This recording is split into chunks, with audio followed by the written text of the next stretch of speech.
Assalamualaikum warahmatullahi wabarakatuh. Saya Farauli Asfar dengan NIM 2014200013 dari kelas 3 PBSA akan menjelaskan jawaban kuis untuk memenuhi tugas mata kuliah Bank dan Lembaga Keuangan Syariah. Untuk pertanyaan yang pertama ialah bagaimana sejarah pasar modal syariah di Indonesia.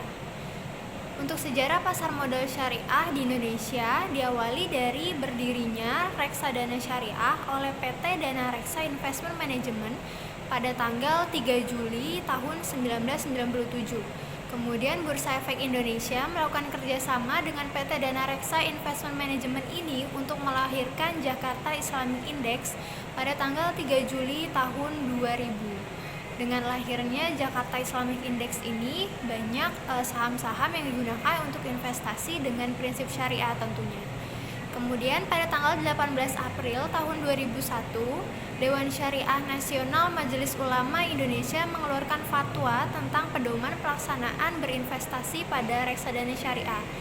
Kemudian pada awal September tahun 2002, salah satu instrumen dari pasar modal syariah, yakni obligasi syariah, luncur pertama kali oleh PT Indosat Tbk.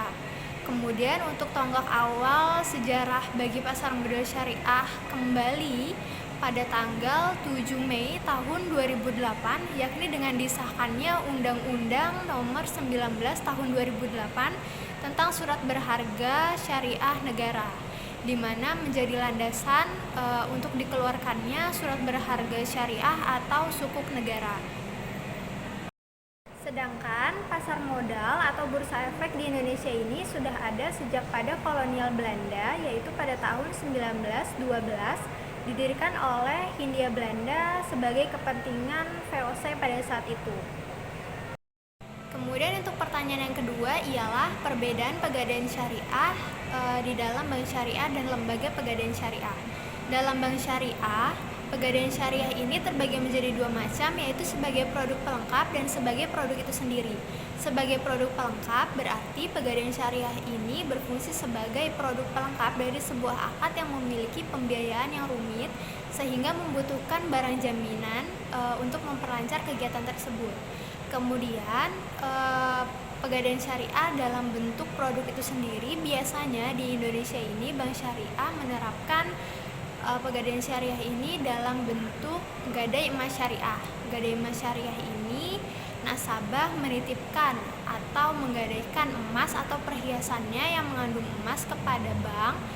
Kemudian bank syariah ini akan memberikan pinjaman kepada si nasabah ini. Kemudian bank syariah ini akan memberikan biaya sewa atas pemeliharaan dan penjagaan dari emas yang dititipkan ini kepada nasabah. Kemudian nasabah wajib membayarkannya. Kemudian untuk akad dari gadai emas syariah ini ialah rahan, ijarah, dan qard. Kemudian dalam lembaga pegadaian syariah ini tidak hanya berbentuk emas, bisa dengan barang yang lain.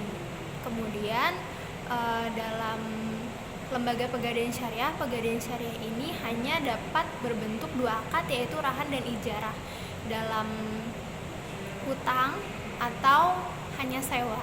Kemudian lembaga pegadaian syariah ini juga tetap sama, akan memberikan biaya sewa atau biaya pemeliharaan dan penjagaan dari barang yang dititipkan oleh si pemberi gadai ini.